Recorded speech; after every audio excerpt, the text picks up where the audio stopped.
കേന്ദ്ര സർക്കാരിന്റെ ഏകീകൃത പെൻഷൻ പദ്ധതിയെ പറ്റിയുള്ള ചർച്ചകൾ മുറുകുകയാണ്.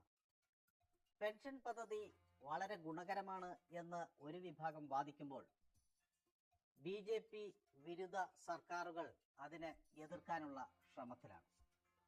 വരാനിരിക്കുന്ന തെരഞ്ഞെടുപ്പിൽ ഈ പുതിയ പെൻഷൻ പദ്ധതി അനുകൂല ഘടകമാകും എന്നാണ് കേന്ദ്ര സർക്കാരിന്റെ നിലപാട്. ഹരിയാനയിലും ജമ്മു കശ്മീരിലും മഹാരാഷ്ട്രയിലും ജാർഖണ്ഡിലുമൊക്കെ തെരഞ്ഞെടുപ്പ് നടക്കാനിരിക്കുന്ന സാഹചര്യത്തിൽ കേന്ദ്ര സർക്കാർ ജീവനക്കാരെയും ഒപ്പം നിർത്താനുള്ള ഒരു നടപടി ഉണ്ടാകണമെന്ന് സർക്കാർ നേരത്തെ തന്നെ ആലോചിച്ചിരുന്നു. ഇത് 23 ലക്ഷത്തിലധികം ജീവനക്കാരെയും അവരുടെ കുടുംബങ്ങളെയും ബാധിക്കുന്ന ഒരു വിഷയമാണ്. സംസ്ഥാനങ്ങൾ കൂടി ഈ പെൻഷൻ പദ്ധതിയിൽ ഭാഗമാക്കാകുമ്പോൾ അത് 90 ലക്ഷത്തിലധികം ആളുകളെ ബാധിക്കുന്ന ഒരു വിഷയമായി മാറും.